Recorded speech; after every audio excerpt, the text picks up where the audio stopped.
اللہ رب العزت نے اس کائنات میں انسانیت کی تخلیق فرمائی۔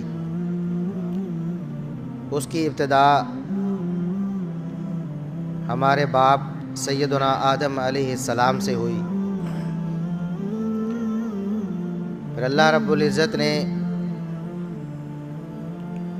ان کی زوجہ محترمہ، ہماری سب انسانوں کی ماں سیدہ حوا علیہ السلام کو پیدا فرمایا۔ اس تخلیق میں اللہ رب العزت نے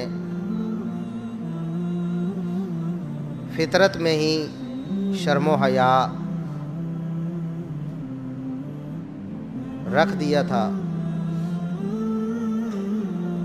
آپ کو یاد ہے، آپ نے بار بار یہ واقعہ سنا ہوگا، قرآن کریم میں کئی دفعہ اللہ رب العزت نے اس واقعے کو ذکر کیا کہ آدم علیہ السلام اور ان کی زوجہ محترمہ سیدہ حوا علیہ السلام نے جب وہ دانہ چکھ لیا تھا جس درخت کے قریب جانے سے منع کیا گیا تھا، تو اللہ رب العزت نے انہیں بے لباس کر دیا۔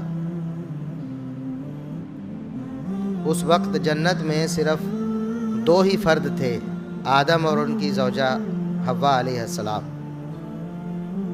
انسان تو اور تھا ہی کوئی نہیں، دو ہی انسان تھے اور وہ دونوں جنت میں تھے،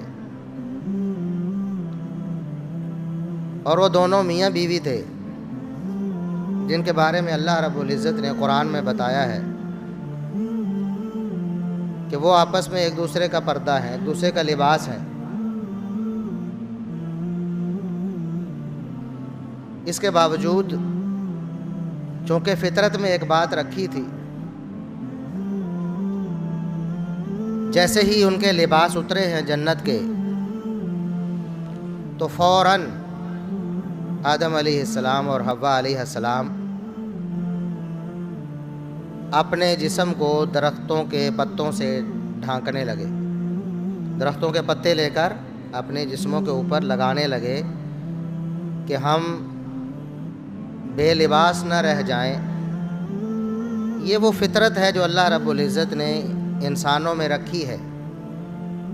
اگر کوئی شخص اس کو مسخ کر لے اپنی سیاہکاریوں اور بدعمالیوں کی وجہ سے، پھر وہ فحاشی اور عریانی کو پسند کرے گا، لیکن اگر کوئی فطرت سلیمہ پر ہے جیسے اللہ رب العزت نے پیدا کیا ہے، اس کی فطرت مسخ نہیں ہوئی، تو وہ کبھی بھی فحاشی اور عریانی کو پسند نہیں کرے گا۔ کتنا بڑا سبق ہے اللہ رب العزت نے قرآن میں ذکر کیا ہے کہ جب ان کے جسم بے لباس ہوئے تو انہوں نے جنت کے درختوں کے پتوں سے اپنے جسموں کو ڈھانپنا شروع کر دیا۔ لیکن جیسے جیسے پھر انسان کی فطرت مسخ ہوتی چلی جاتی ہے تو وہ اللہ رب العزت کی شریعت سے دور ہوتا چلا جاتا ہے۔ یہی وہ فطرت تھی جسے اللہ رب العزت نے بعد میں شریعت کی صورت میں نازل فرمایا۔ اس وقت کوئی حکم ایسا نازل نہیں ہوا تھا۔ قرآن میں صاف صاف ذکر ہے کہ اللہ نے پیدا کیا اور جنت میں ان کو رہنے کے لیے چھوڑ دیا۔ کوئی حکم نازل نہیں ہوا تم نے لباس پہننا ہے نہیں پہننا ہے، یہ کرنا ہے نہیں کرنا، بس یہ کہا کہ وہ درخت نہیں چکھنا تم نے۔ لیکن فطرت کا جو تقاضا تھا وہ خود ہی عملی طور پر اس کا مظاہرہ ہوا، اور یہی فطری قوانین ہیں جو اللہ رب العزت نے بعد میں مذاہب کی صورت میں اپنے انبیاء پر نازل فرمائے، اور محمد الرسول اللہ صلی اللہ علیہ وسلم خاتم النبیین والمرسلین ہیں، تو ان پر اس شریعت کا اختتام ہوا، آپ صلی اللہ علیہ وسلم پر دین مکمل ہو گیا۔